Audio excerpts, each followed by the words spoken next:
Good day, and thank you for standing by. Welcome to the Caesars Entertainment, Inc. 2023 third quarter earnings conference call. At this time, all participants are in a listen-only mode. After the speaker's presentation, there will be a question-and-answer session. To ask a question during the session, please press star 11 on your telephone and wait for your name to be announced. To withdraw your question, please press star 11 again. Please be advised that today's conference is being recorded.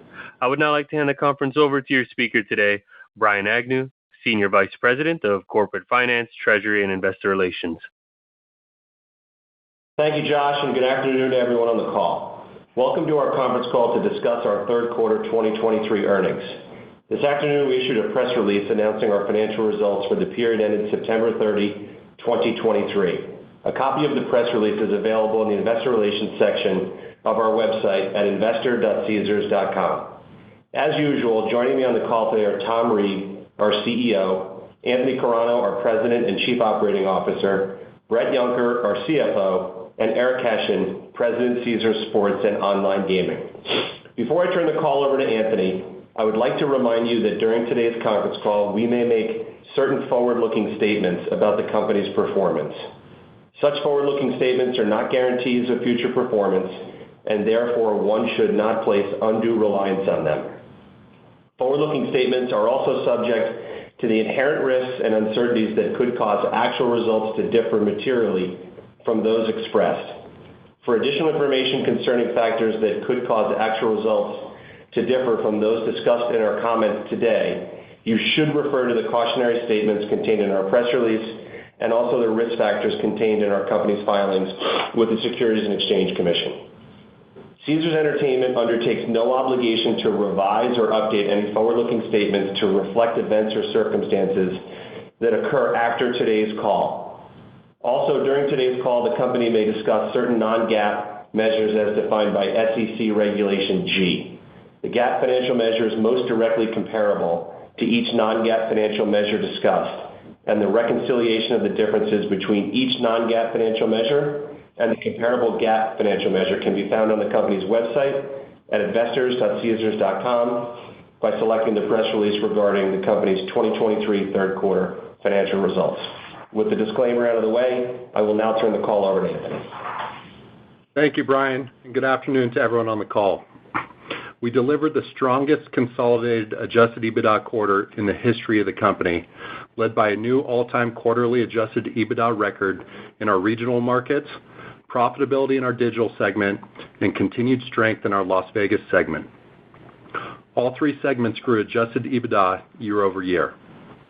Starting with our Las Vegas segment, demand trends remained healthy during the third quarter, with occupancy increasing to 96.6% versus 93.6% in the prior year.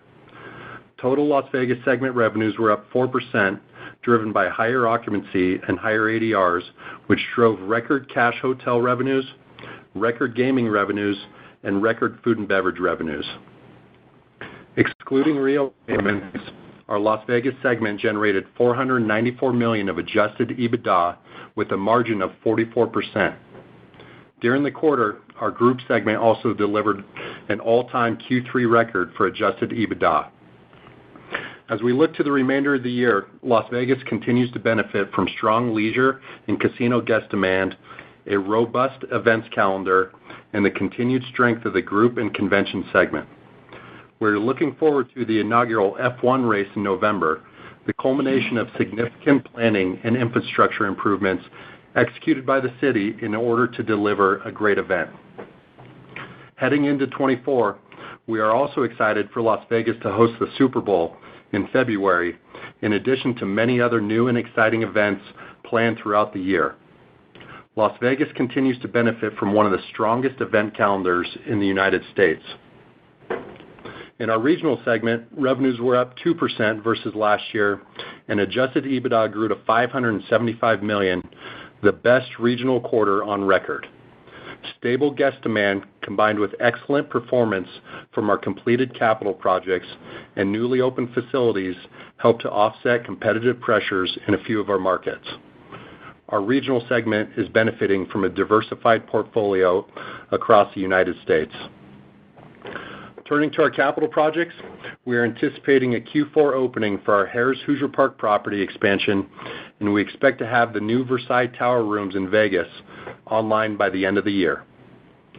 2024 is a busy year, and we expect to complete the permanent facilities in Danville, Virginia, and Columbus, Nebraska, as well as the new hotel tower and completely remodeled Caesars New Orleans project.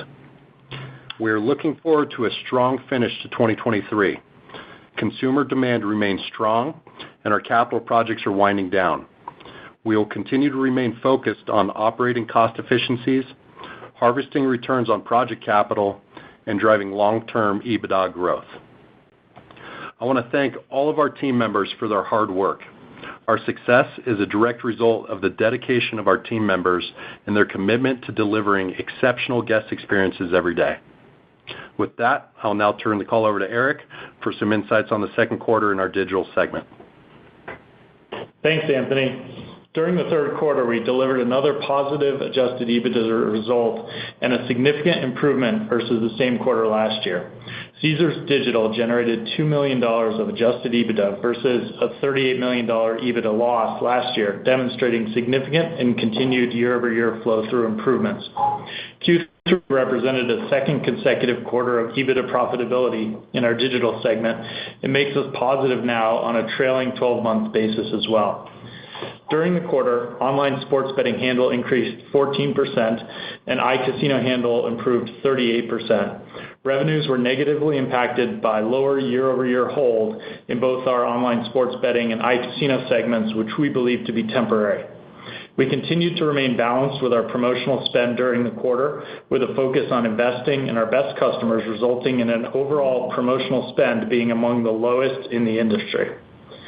During the quarter, we delivered our new standalone iCasino app, Caesars Palace Online. The product features enhanced game content and functionality, in addition to facilitating segmented marketing, the results of which drove monthly GGR and NGR in its first full month of operation to a record. We anticipate realizing increasingly positive results in the months ahead. Turning to online sports betting, we launched several new product features for football, including SGPs for NCAA, a live streaming product for nationally broadcast NFL games, a bet with reward credits feature, and improved payment options.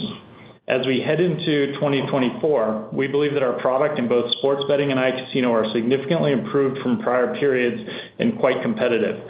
We have an exciting and robust technology plan, which will have a focus on retention enhancements. I will preview these with you over the coming calls, but initially we plan to continue to roll out our proprietary PAM, which will enable a shared wallet, and to improve the customer experience through enhanced application stability, ease of use, and app speed. We now offer sports betting in 30 North American jurisdictions, 24 of which offer mobile wagering. We also operate iCasino in 6 jurisdictions. I'll now pass the call back to Brett for additional comments. Thanks, Eric. Year to date, we've applied over $700 million of cash flow to debt reduction and the acquisition of a remaining equity interest in our Baltimore asset. Our leverage continues to reduce as we repay debt and grow EBITDA, with our total net leverage under our bank credit facility declining to 3.9x as of September 30th, resulting in a 25 bips reduction in our term loan A and revolver spreads to 150 bips over SOFR. Cash CapEx, excluding Atlantic City and our joint venture project spend, is expected to land at just over $800 million for 2023. We're looking forward to posting a strong fourth quarter heading into 2024. Over to Tom. Thanks, Brad. As the group has detailed, it was an extremely strong quarter for us, all-time record for the company. Those of you who've been on, calls going back for quite some time, this should be a familiar story for you. Vegas remains quite strong in terms of headwinds in Vegas in the quarter. Know that we are accruing for the anticipated expenses that will come with the new union contract, which I will touch on a little bit more momentarily. We had Rio left the system on October 2nd, so it limped out the door in terms of how it was performing in the third quarter. We had more significant disruption in the Versailles Tower than we anticipated. We thought we were going to keep a fair amount of it active, but as you open the walls of a building that is as dated as that particular building, you find all sorts of surprises. We took the whole tower out of service, so fewer rooms, labor cost headwinds, Reno as a drag. We still beat year over year. The margin, the slight margin reduction you see is related to labor costs. As Reno comes offline October 2nd, you should expect us to recover that margin percentage, if not more, going forward. I know there will be questions on the union contract. We are in active dialogue with the unions. I'm involved personally in the discussions. I'm optimistic we will reach a solution. You've heard me say before, we have done quite well as a company post-merger, post-pandemic. Our employees should and will participate in that. So you should expect that when we reach agreement on a contract, it's going to be the largest increase that our employees have seen in the 4 decades since we started interacting with the culinary union. So that's well-deserved. It's anticipated in our business model. And as I said, everybody should be participating in the results that we've been delivering. In terms of regional, I know that a lot of you are expecting, fairly dramatic moves in terms of what's happening with the customer, have been for many, many months, if not quarters by this point. That's not what we're seeing. We're seeing stability in the customer. We're seeing weakness in properties that have competitive openings that we've named before, Tunica, Chicago market being chief among them. If you want to hang your hat on, something that feels soft, Atlantic City feels soft, but that's not particularly news at this point. The returns from our projects that have come online, Lake Charles, Virginia, Horseshoe, Indianapolis, have been quite strong and have offset the weakness in the properties that are competitively impacted. And as you saw, we set an all-time quarterly record for EBITDA, and margin was stable. So we feel very good about regional. I would point to moving forward, New Orleans is in the midst of the significant construction project that we've got going on there. It's particularly disrupted now, and for the next quarter or two, basically a third of the floor, the casino floor, is torn up on any given day as we do the heavy work at that level. We topped off the hotel tower. We're on target to open that expansion completely well in advance of Super Bowl of 25. And we also have, obviously F1 coming to Vegas. Feel very, very good, and no change in what we're expecting in terms of lift in the quarter in the neighborhood of 5%, which is what I told you a year ago. Would expect to deliver that at the high end. The amount of credit play that we have in the market that week will exceed New Year's Eve, so it's an extraordinary event from a high-end perspective. Super Bowl in Vegas is filling in the same way, extremely strong high end as well. So we feel very good about those events. Digital, Eric touched on. Our hold continues to grow in excess of 30%. You know that's based on the way we've been operating. That's not promotional driven. That's actual handle growth. We got dinged on hold in the quarter, but still delivered a positive EBITDA quarter. We're particularly pleased with the way the fourth quarter has begun in digital, excited about the momentum that we've got in online casino now that we've launched Caesars Palace online and what we'll be able to deliver in the coming quarters. As we have discussed, we are nearing the end of a significant capital cycle. So as New Orleans winds down, you should expect our project CapEx budget to come down. Our EBITDA is growing in both brick and mortar and digital, so our free cash flow is growing. We continue to use our free cash flow to pay down debt and reduce leverage. That's what you should expect until we see leverage in the 4x or below lease-adjusted area. So we feel very, very good about how the business is performing, how it's coming together. Looking forward, we feel very good about what we see in front of us. We see, of course, the volatility that you see in share prices in the space, not just us. It's not reflective of what's going on in the business, and we're just going to keep delivering numbers until that volatility subsides, and we'd expect the market to recognize the value in our equity. And with that, I'll open it up for questions. Thank you. As a reminder, to ask a question, please press star 11 on your telephone and wait for your name to be announced. To withdraw your question, please press star 11 again. One moment for questions.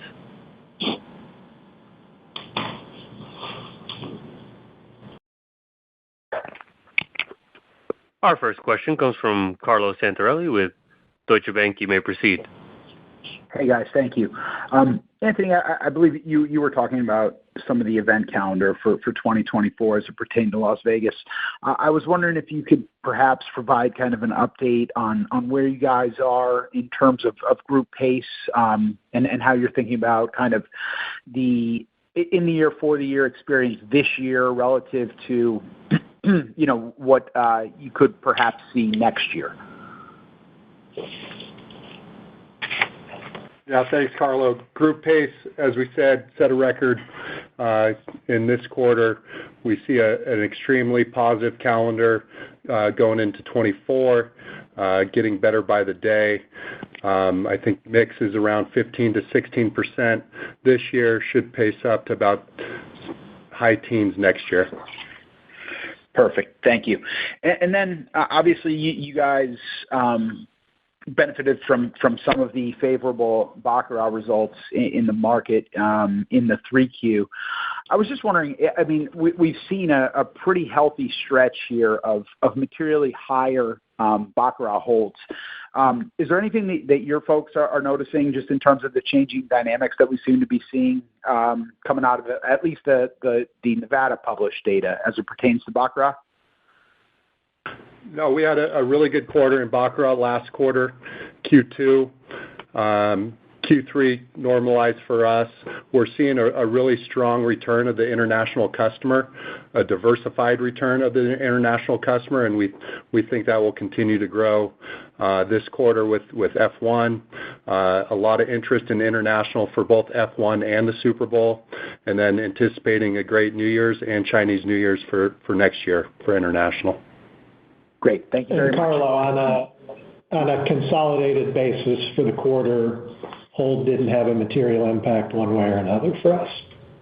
Yeah. No. I was just referring to the baccarat piece specifically and more of the market data than anything you guys said. Yep. Thank you. Thank you. One moment for questions. Our next question comes from Joe Greff with J.P. Morgan. You may proceed. Good afternoon, guys.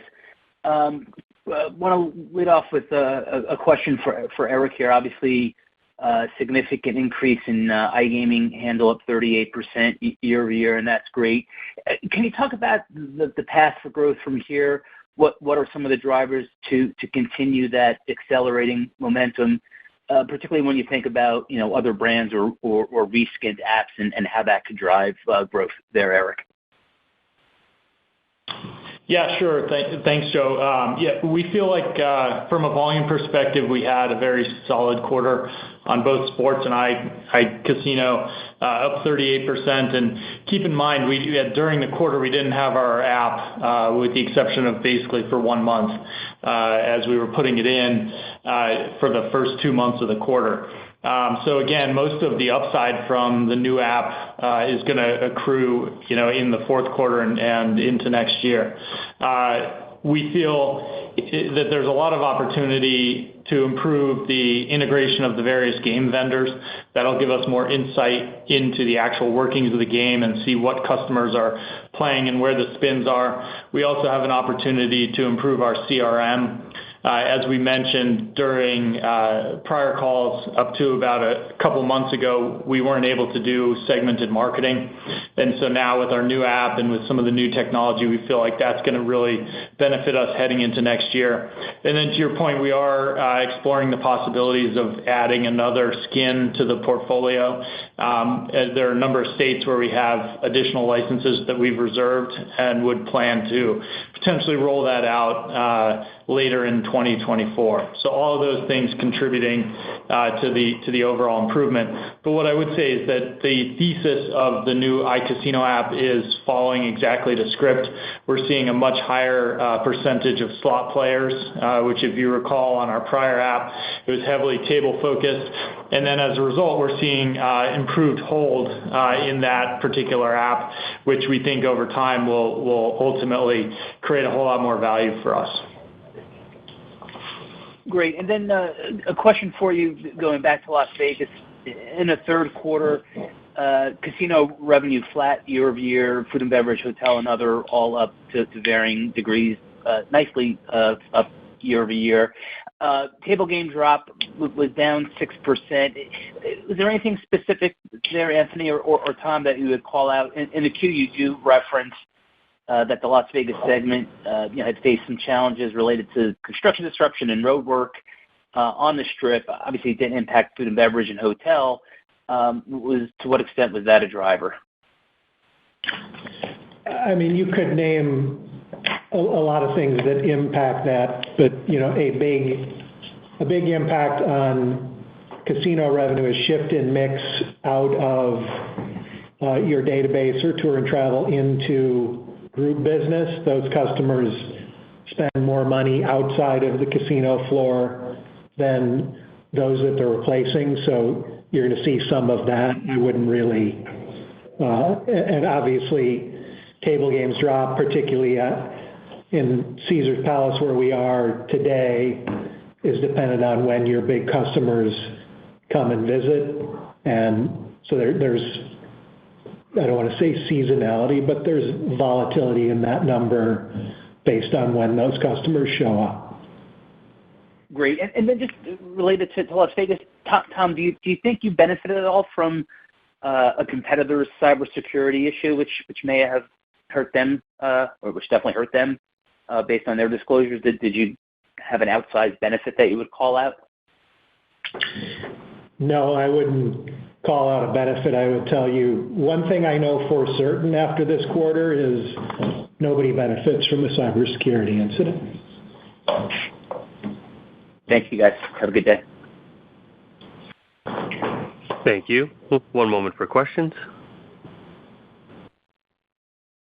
Our next question comes from Dan Politzer with Wells Fargo. You may proceed. Hey, good afternoon, everyone. The first, this is maybe for Tom or Anthony. As you think about next year and we're kind of rounding out this year here, how do you think about the growth and the segment between segments as it relates to Las Vegas and regional? Now, obviously, Tom, you mentioned in Las Vegas you're seeing the Versailles Tower maybe shifted a little bit later than anticipated. And then in the regional segment, you have new properties ramping, but also some new competition. So any high-level thoughts preliminarily as we think about the growth path here next year? Thanks.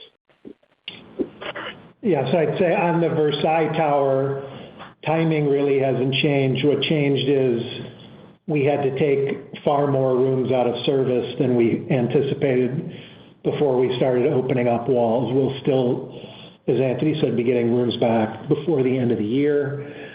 We think that's a driver in Las Vegas, I would be, we're in the middle of budgeting right now, and I would say, if you're budgeting modest growth in both Vegas and regional and significant growth in digital, you're consistent with what we're thinking.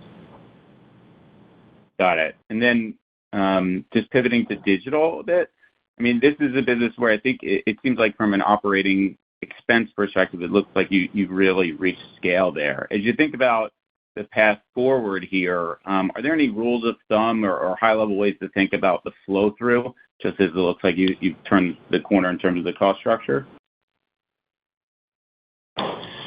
Yeah, I'm happy to give you a few thoughts. One of the things that I think we're particularly proud of over the last few quarters is that we've been able to hold our promotional spending constant and even down. This quarter, it was down 25 basis points versus prior year. And so it's staying in that range that we've kind of given you for guidance of the 1 to 1.25% of volume. And so I think that's, one thing to help build the models. If you look at our tax rate along with the payments, processing fees, and a few other variable costs that we have, using 50% or thereabouts in terms of incremental flow-through is a good number to use.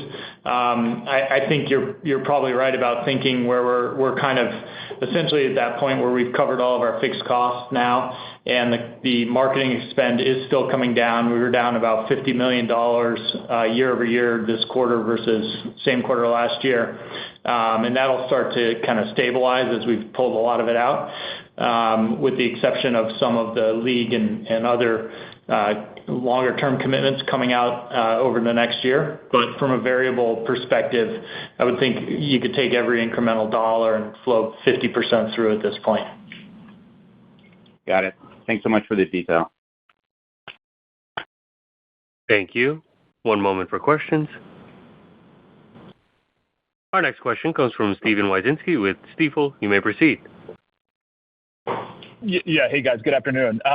So Tom, as we think about 2024 in Vegas, maybe from a cost perspective, you're obviously going to have some labor pressure heading into next year, depending on how the labor negotiations end up. But, as we think about flow-through, for 2024 in that market, anything we should be thinking about, on the positive side that could potentially offset some of that wage inflation? Yeah, I mean, you've got continued shift into group business, which is higher margin for us. So if you look at, Caesars was historically running at, 14% or so. We're up a couple points above that. We should be up a couple more points next year. That brings more banquet revenue. That brings higher room rate, which has very high flow-through. We've got Versailles Tower comes online, as we've discussed. We'd expect that's 15-20% ROI at a minimum on a $100 million project. So we have wind at our sails in addition to, or more than offsetting what you're noting on the cost side. And you've seen that even in third quarter, which had a number of headwinds, and we still posted growth in a quarter that's not particularly strong from a group perspective. Okay, gotcha. Thanks for that. And then Tom, in the past, actually as early as last quarter, you've laid out a path to $5 billion in EBITDA by 2025. And just wondering, as you sit here today, is there anything out there that you're seeing that would, impede you guys from getting somewhere around that target? And I'm guessing you're going to give me a one-word answer of no, but just wanted to check back in, and kind of see how you're feeling about that target today. Yeah, Steve, I told you that I think there's $500 million of opportunity in brick and mortar, $500 million of opportunity in digital, and we still see that in front of us. Okay, great. Thanks, Tom. Appreciate it. Thank you. One moment for questions. Our next question comes from Shaun Kelley with Bank of America. You may proceed. Hi, good afternoon, everyone. Thanks for taking my question. Tom, I feel like one of the themes from, the kind of quarter as it rolls out so far is just broader operating expense inflation. You obviously, based on just what we saw out of the regional margins alone, seemed like you were able to find offsets to be able to, kind of counteract that. But could you just outline a little bit more broadly, maybe kind of what expense pressures you're seeing in the business? And, do you think you've got the ability kind of going forward to be able to offset that and hold or get close to at least holding margins across the regional segments? Yeah, Sean, I think you've seen it for quite some time. You saw it this quarter. We've been good at this for a very long time. This is kind of how we built the business, was being as good as we could be at blocking and tackling. And recall that we're still, it seems like it's been forever, but it's been 3 years since we closed the merger. We're constantly continuing to find new opportunity to squeeze cash flow out of the business. The cost pressures that you're hearing from us and others in terms of labor and inflation-related costs, those aren't new. We've been dealing with those kind of since we got out of the pandemic. And we have said all along that we think our margins are, that you shouldn't expect significant degradation in margin, and you haven't seen that to date. So that's what I'd expect going forward. Thanks for that. And then maybe pivoting to Las Vegas, and appreciate the comments that you make, especially given the sensitivity around the union side. Just kind of anything further you could provide to us around timing as we kind of do get ever closer to, Formula One. And then, just are the accruals that I believe you're already taking in the quarter, are those in line with your comment about, the kind of step function in, costs that you expect that contract to ultimately yield? Yeah, you should expect that we're accruing at a level that we think is consistent with where the contract will shake out. So it's consistent with our view that our employees deserve what they're going to get here, and we intend to provide it.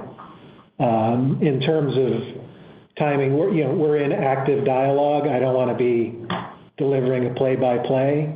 This is a 5-year contract, so while it seems like, gee, why don't you just get it done next week? These are complex contracts that cover a long period of time, and we're going to do the work with the union to make sure that we do it right for all parties. And I can't tell you if that means it's going to happen, next week, a couple weeks from now, or a month from now. But we are in dialogue, constantly with the union, and, have further meetings this week. Great. Thank you very much. Thank you. One moment for questions. Our next question comes from Brandt Montour with Barclays. You may proceed. Hey, good evening, everybody, and thanks for taking my question. And congratulations on these strong results. Tom, your comment on the regional consumer, loud and clear that it's stable. Obviously, people are a little bit nervous on this particular segment. I was wondering if you could just go a cut deeper on what you're seeing and maybe talk about sort of maybe the month-to-month throughout the quarter, or spend per visit trends, utilization of loyalty rewards across your system, anything that can kind of put a finer point on that. Thank you. Yeah, so Brand, I'd say I don't have anything intelligent to say about month to month. There's not a particular month that stood out for us. What we are seeing is in markets that are not impacted by new competition, save for Atlantic City, you're seeing demand kind of equal to last year to, let's call it, plus or minus 2%, if you're looking across the whole portfolio, something that averages to a little bit of growth across those assets from a revenue standpoint. Then you have assets that are competitively impacted like Tunica, like the Chicago market that are, very different from a revenue and EBITDA perspective. They're under pressure. And then you've got properties where, we were the new supply, whether either through a new project like Charles or Virginia or an expansion like Indiana, and our revenue and EBITDA is going up. And the net result of that is what you saw, in the business for the quarter, that EBITDA grew and EBITDA margin was flat. And that's really been the case for about a year now for us. Every quarter we run into now it's got to be right around the corner, and we're just not seeing that. We saw the well-documented surge in unrated play with stimulus checks a couple of years ago. Unrated play is where you see the volatility, but our database is strong enough that it's able to withstand that decline in unrated play back from the pandemic or for the stimulus days. So we feel very good about where we sit in our regional business. And remember, this is the logic behind pursuing Caesars as a target in M&A was diversification is going to be a strength of the company. And that's what we've seen, from a broad perspective. You saw as the pandemic ended, people didn't want to get on a plane, and regionals carried Vegas. Then regionals had the tough comp versus stimulus, and Vegas carried regionals. Now you have both of them kind of bumping along as modest growers, and we have digital kicking in. And within regional, we've got diversification across our portfolio. And we hear what's said by others out there. We heard one of our competitors in Reno say, Reno's off because there's an irrational competitor. I don't know who that is, because we had our best quarter ever in Reno. So I would just tell you that the diversification that we thought was going to be a huge asset for the company continues to prove itself to us, and we hope to you. That's super helpful. Thanks for that. And then over in digital, several weeks now into the NFL season, wondering if you were seeing anything from the competitive landscape that's surprising at all from promotional or advertising perspective. And then if you could, separate but related, if you could just update us on your overall confidence levels of hitting that digital EBITDA target in 25, that would be great. And that's all for me. Thanks.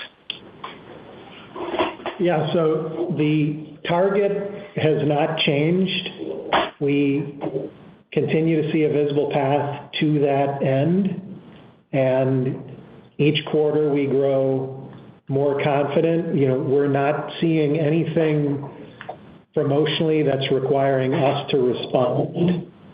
I'll let others talk about their own promo strategies. We elbow each other once in a while and say, look at this, look at that. But, we've kind of got our head down executing on our business model and driving that $500 million of EBITDA, which again would be about a 50% return on the cumulative EBITDA losses our shareholders allowed us to invest in the business to date. So we feel very, very confident about where we are in this business. Great. Thanks all. Thank you. One moment for questions. Our next question comes from Barry Jonas with Truist Securities. You may proceed. Hey, guys. Was wondering if you could talk about next steps and maybe any updated expectations for the New York land-based casino process. I believe one bidder is exiting that process. And while we're at it, maybe any general thoughts on the potential for iGaming in New York as well. Thank you. Yeah, so tongue-in-cheek, I'd say I don't have grandkids yet, but I'm hoping it's awarded before my first grandkid is 25 years old. It's going slowly. They've just passed the second round of questions, the deadline for that, so then they'll answer all the questions. Then you get into the community board process where you've got to, they'll put out the RFP, you've got to be approved by your community board. Those that are approved by their community boards will have an opportunity to submit a final application for the license. As I sit here today, I think the quickest that they could issue a license based on what needs to be accomplished between now and then is the end of 2024. I would say, my personal expectation is it's 2025 before a license is awarded. Got it. And then just to follow up on digital, appreciate the comments on low hold in the quarter reversing. I guess you've talked in the past about maybe expectations for holds for bridging the gap with competitors. So just curious if any updated thoughts there and sort of the timing to narrow that gap. Thank you. Yeah, sure. I'll jump in on this one. We continue to see, an endpoint where we're going to have hold in the 7.5% to 8% range. If you look at this quarter in particular, we did continue to have sequential hold improvement for the last 4 quarters, actually. It's really just we had an anomaly in Q3 of last year where we held almost 200 basis points on the sports betting side higher than any other quarter in the 2 years.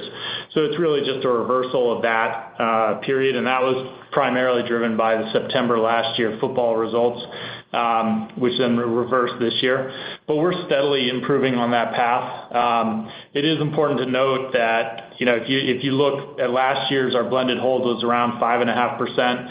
So if you increase it by 200 basis points on the volumes that we're producing, you're talking a couple $100 million more of incremental GGR, which at those flow-through rates that we talked about should be a big contributor towards the EBITDA.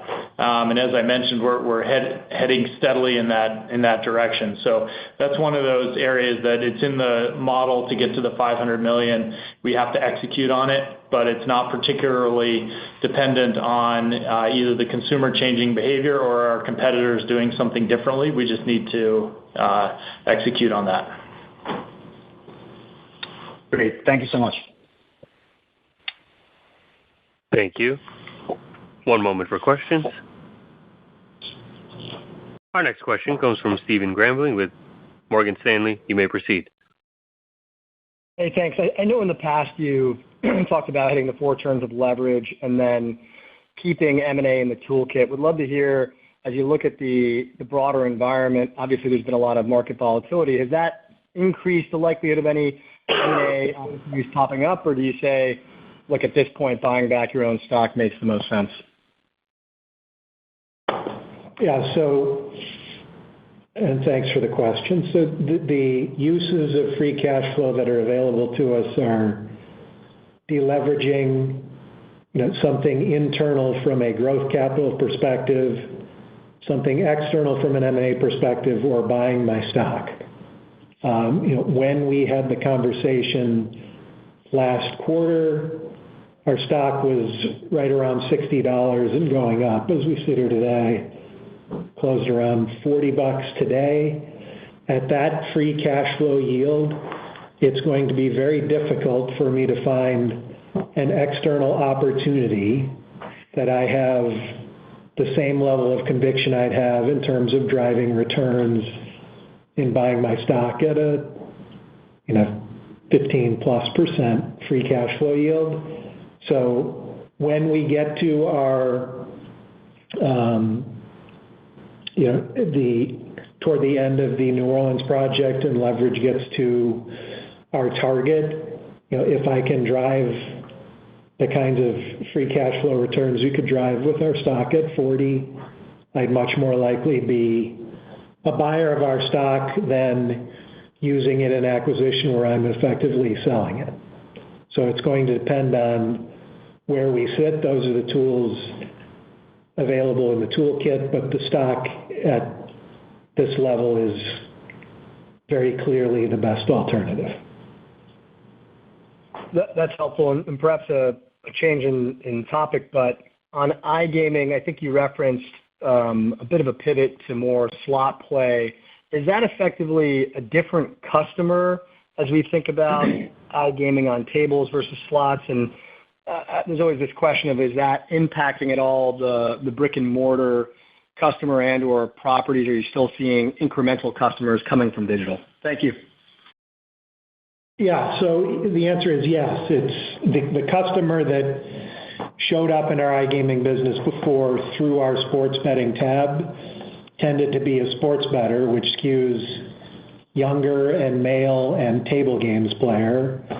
If you look at the businesses we want to emulate in the iGaming arena, they look like our brick and mortar business in terms of skewing to slots and older and female. And since we've launched Caesars Palace Online, that's exactly what we've seen in that app. So very encouraging in terms of early days results.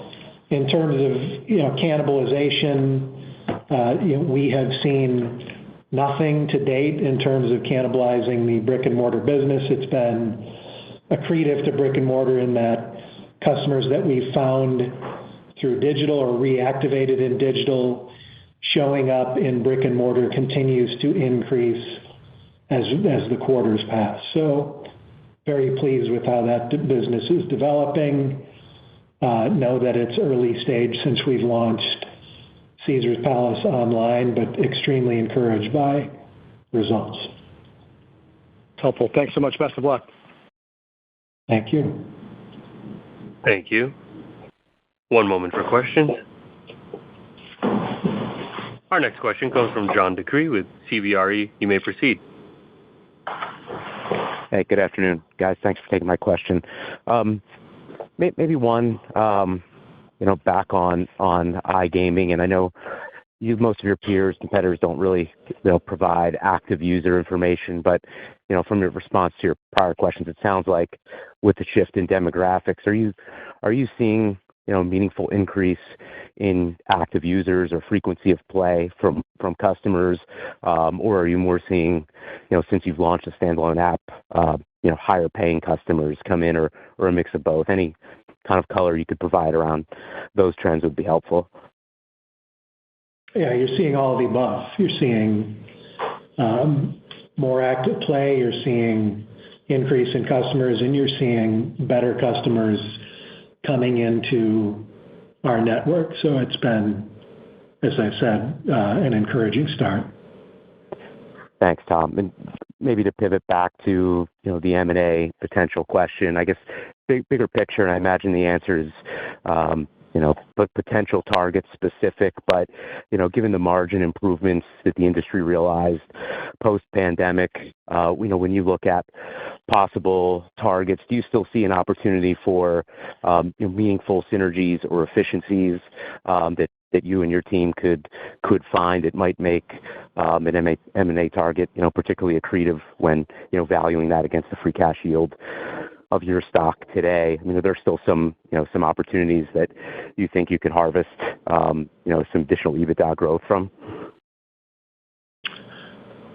Yeah, I would say the risk of running out of opportunities where we think we can squeeze more EBITDA out of assets than a target is very, very low on my list of reasons why M&A might not happen. Fair enough. I appreciate that. Thanks, everyone. Thank you. One moment for questions. Our next question comes from David Katz with Jefferies. You may proceed. Hi, everyone. Thanks for working me in. I wanted to just go back to Vegas and the Vegas margins in particular, because Tom, you laid out some items, in your earlier remarks about accruals, about Rio leaving, about side disrupting a little more than expected. Are you able to quantify that for us? And the nature of the question is always, just trying to find what the, normal Vegas margin is going to be with a lot of the noise going on. Yeah, so I'd say what I can quantify is Rio was a little over $40 million of revenue with zero EBITDA. Maybe even the way it runs, it was less than zero since you had to run the lease payment through it. So, we had, with that coming out, that's a significant move in reduction in revenue, increase in EBITDA with it out of the system. I don't want to touch on any details of union contracts that were in dialogue. And in terms of Versailles, really you're seeing rooms that were out of service that will come back online by the end of the year. So you can presume that versus third quarter last year, that was a margin headwind, and coming back online at a higher average rate should be accretive to margins going forward. Got it. And if I can just follow up with Eric on the digital side, one of the observations today is that product is winning. Things such as parlays and in-game and other kinds of features and functionality. How would you characterize your arc in sort of being caught up with the leaders in terms of doing that, and presuming that you do have to do that in order to accomplish your goals, or am I misreading that? Yeah, I think it's a great question. I think you're right. Product is quite important. I think it manifests itself mostly in retention because, trial, you can get that right away, and then it's a question of how much people are going to continue to play and then how much they play once they do. From our perspective, I think we've made a lot of steps in the last 2 years, and I feel like our product is comparable to the top products that are out there. Not quite to the level. There's still some pieces of functionality that we just haven't developed yet or focused on. But, having the same game parlays for the NCAA, having live same game parlays, having alternative line SGPs out there were big steps. Rolling those out for the NBA coming up and then getting that same action into hockey and so forth are some of the things that we still need to close the gap on.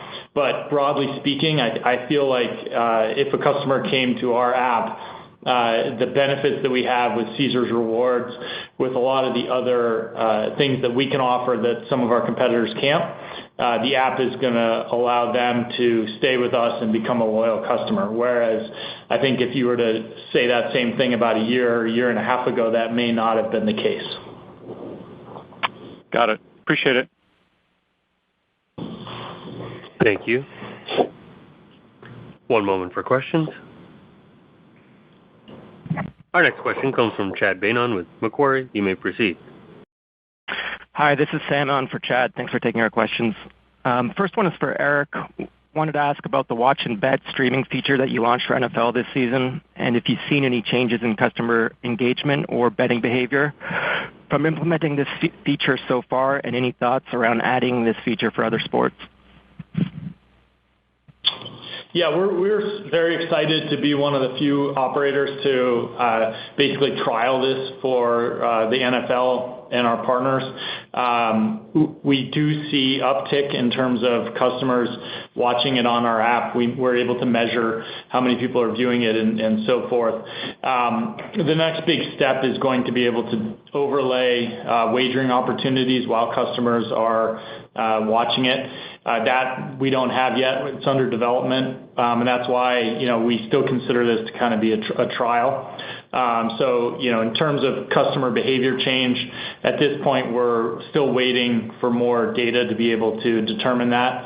But a lot of the benefit that we feel we're getting out of this is on the tech side, being able to integrate it, working with the data feed providers, and then being able to measure how the customers are using it. Those will be the real benefits going forward. In terms of doing it for other sports, we're definitely interested in doing that. It really depends on what the league's policies are and how they plan to utilize that service. Okay, thanks. And then perhaps for Tom, recent market data showed that Las Vegas RevPAR growth has trended well into the double digits in October. Just wanted to get your view, given what you're seeing today in terms of bookings, consumer behavior, the return of conferences, and the overall events calendar in 24. Where do you think Strip RevPAR growth can get to in 24, or at least in the first half of 24? We're optimistic about the Strip generally, the group calendar ahead of us. We don't really have much room in occupancy anymore. We just reported, almost 97% occupancy for the quarter, so it'll come in rate. You'll see that as we shift mix more into group and feel very good about 24 from that perspective. Great, thanks. Thank you. One moment for questions. Our next question comes from Daniel Guglielmo with Capital One Securities. You may proceed. Hi, everyone. Thank you for taking my questions. So the first one, just in the queue, you give a guide for maintenance project spend. It looks like the midpoint of that spend went up around $40 million versus last quarter. Is that just construction and labor coming in higher than expected, or have there been changes to the plans to close out the year?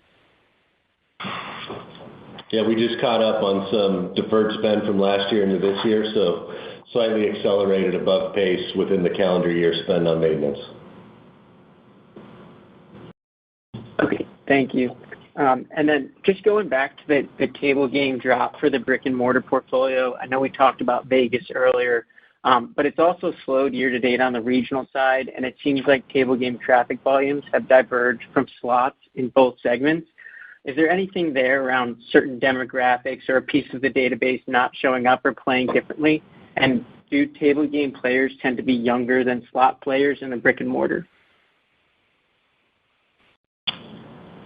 So the answer to the last question is no. The players across a regional casino don't have particularly differences in ages. In terms of tables across the enterprise, I can't point to any specific changes in behavior that's, I don't know what number we're looking at, but table games drop in Vegas and regionally was down versus slot volumes up.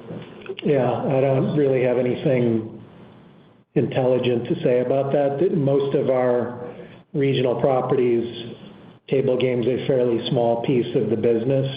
Regional business is driven by slot revenue much more so than Vegas. Okay, thank you. Thank you. One moment for questions.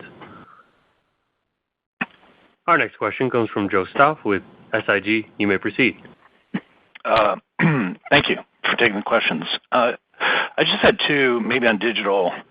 We can see some references of your reduction in OSB spend, and just wondering, is it fair to assume, is that a permanent reduction, as you think about sort of your OSB product, or is it likely that you'll just reallocate that spend, and I'm talking largely, say, customer acquisition, retention, to your new iCasino First product? I know it's still ramping, so it's probably not one-to-one, but just wondering, how to think about that strategy going forward. And then maybe to see how Nevada did in the third quarter. You had just launched your new app in Nevada. Just wondering if year-over-year that was up. Yeah, so Joe, in terms of Nevada, yes, as we moved from CBS to Liberty and the functionality of our app that you see everywhere else. What we saw was, increase in hold, increase in volume, increase in average bets per user, what you would expect to see in terms of call it this generation product versus a prior generation. In terms of what we're doing in promo, you should expect that there's going to be some spend that we've talked about in terms of launching iCasino, but given the way iCasino works and the amount of states, there's nothing in terms of the intensity that you see in OSB states. So you'll see some launch spend there, but you should expect OSB will be pretty stable for us. As Eric said, we've been kind of 1.25% of handle for quite a while now, over a year, and we'd expect that to remain the case. Permanent is a long time, so I can't tell you it will never change, but we feel good about where we're at. And maybe just one follow-up. For iCasino, are you largely just mining your large loyalty database for, let's say cross-promotional type of customer? What are you seeing thus far on that? Yeah, I would say, broadly speaking, our database is more responsive to the new app, as you would hope and as you'd expect. When we built it, it was designed to be much more similar to a traditional casino experience. That said, we continue to get the majority of the customers that are trialing the app from other sources. So, it comes from paid search, paid social affiliates, and then just from brand recognition and advertising that people trial the app. So it's a good mix right now. I think over time, our real differentiator, though, is the ability to cross-sell between online and bricks and mortar. And so we're eagerly looking forward to working with the slot providers to provide games and promos and, jackpots that span both brick and mortar and digital. Thanks a lot. Thank you. I'd now like to turn the call back over to Tom Reeg for any closing remarks. All right. Thanks, everybody. We will see you, I'm sure, at some conferences between now and then, but happy holidays. We'll see you after first quarter. Thank you. This concludes today's conference call. Thank you for participating. You may now disconnect.